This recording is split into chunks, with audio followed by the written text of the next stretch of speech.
Hello friends, I'm Tim Wildsmith, and in this video we're going to go back in time a little bit, and I'm going to show you a very rare and collectible Bible from R.L. Allan called the NKJV1.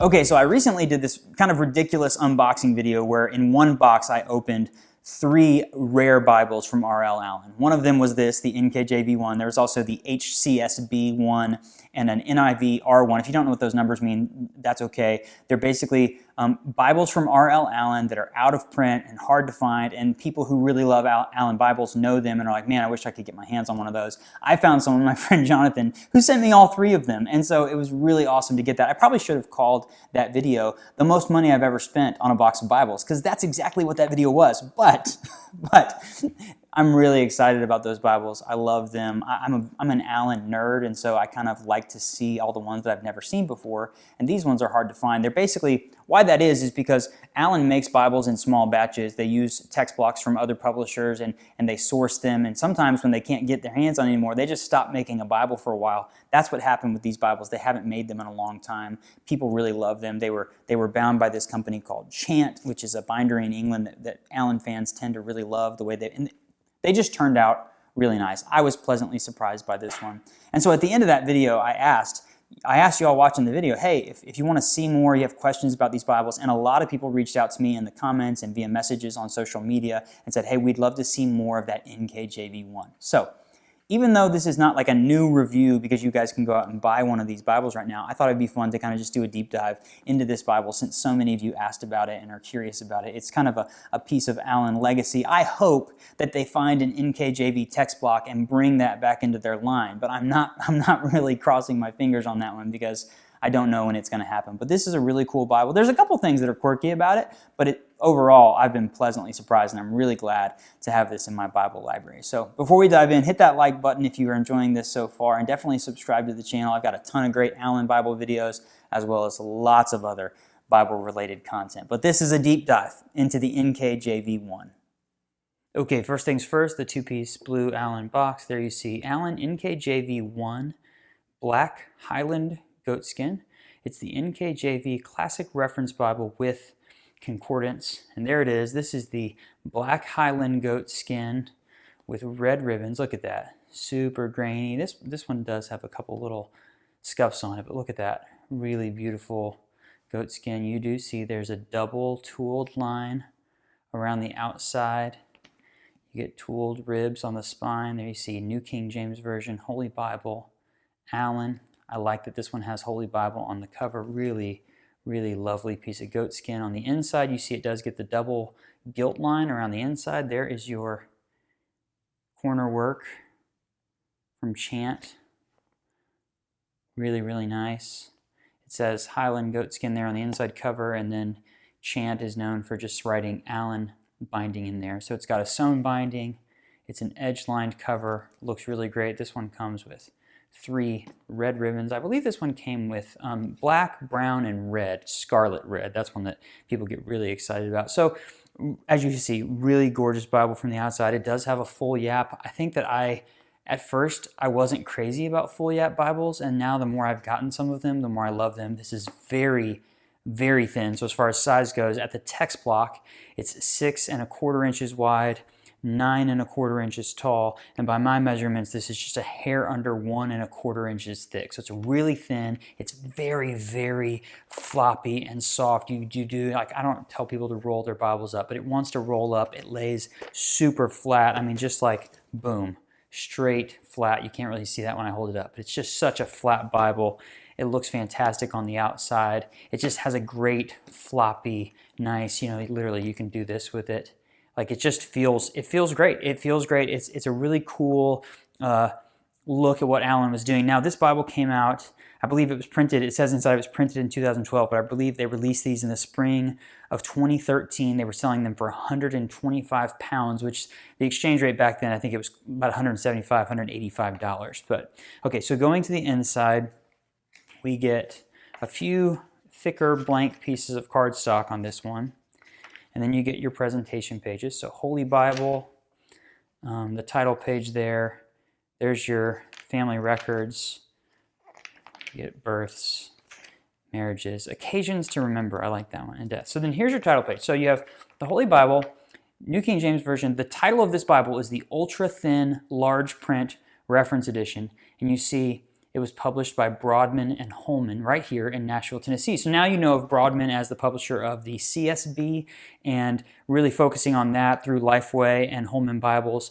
But they did publish Bibles prior to, Lifeway was publishing Bibles prior to making the CSB or the HCSB even. And so one of the things they did was they took text blocks, or they licensed things from people like Thomas Nelson, the publisher of the New King James, and created Bibles like this. So you see here, the copyright of this Bible is 1996, a design from 96 by Broadman and Holman, but the text is the 82 New King James Bible, and then the maps here it says are from Holman. But then this is what they were printing this as. They had a genuine leather in black and burgundy, and then bonded leather in black, blue, and burgundy. So this is one of their Broadman and Holman B&H text blocks that Allan used. That's why you see this down here. It was printed in Korea, and that means that it was printed in 2012. So this is a 2012 text block from Broadman and Holman that Allan then sourced and sent to Chant to have bound. Does that make sense? So this is what they do now with, let's say, they have like the ESV text blocks from Crossway. Some of those they get printed in China with Crossway.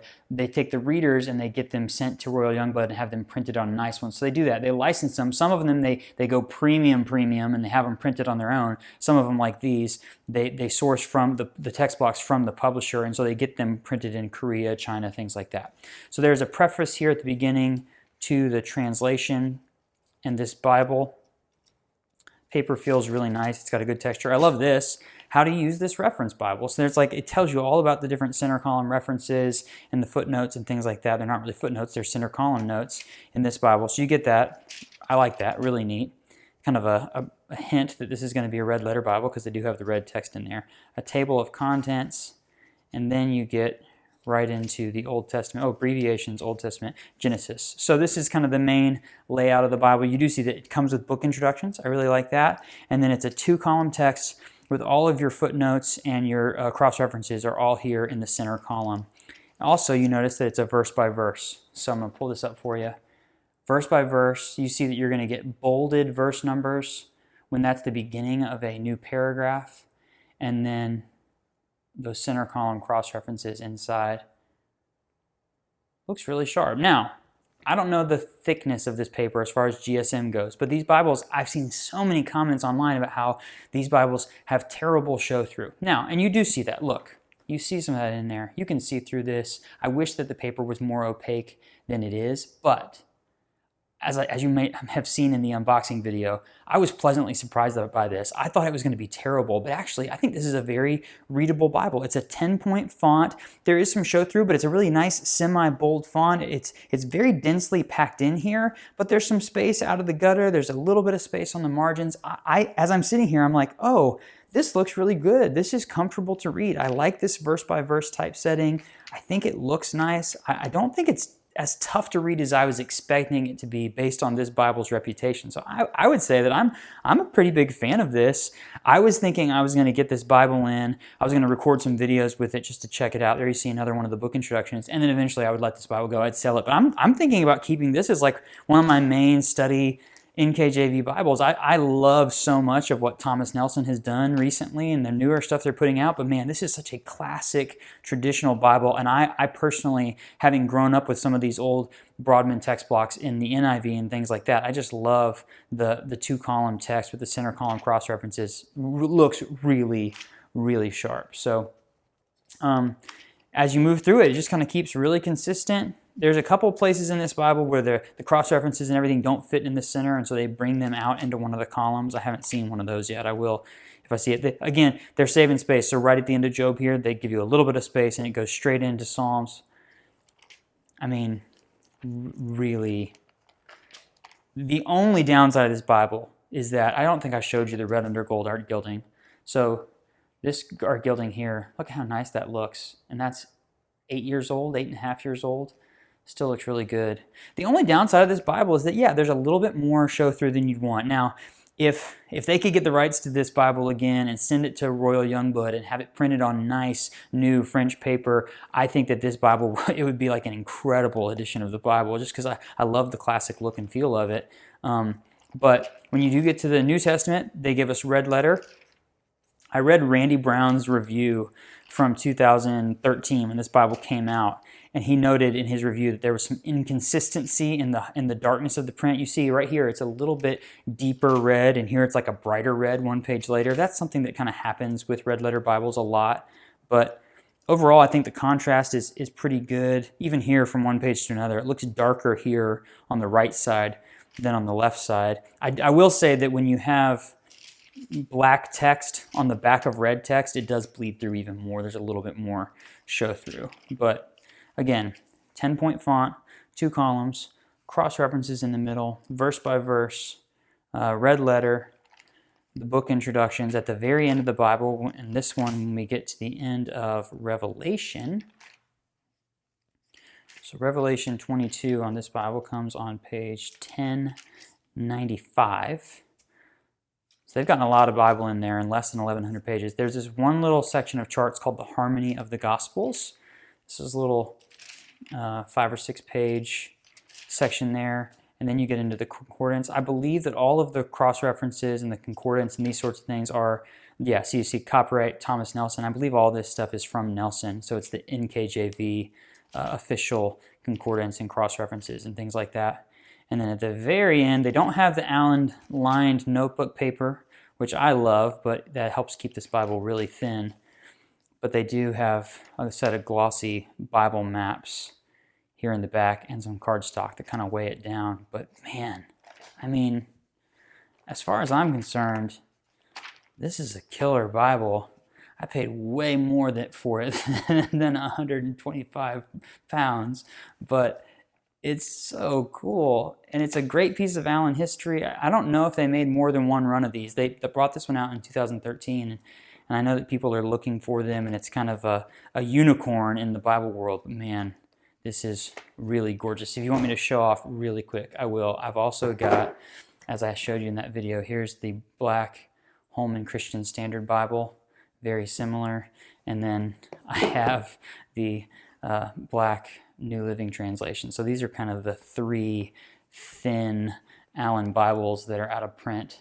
But you see right there, that New King James and the HCSB are slightly thinner than the New Living Translation that everybody loves. But man, this right here, the one with the Holy Bible on the cover, bound by chant, full yap, feels so great in my hands. This is a stunning Bible.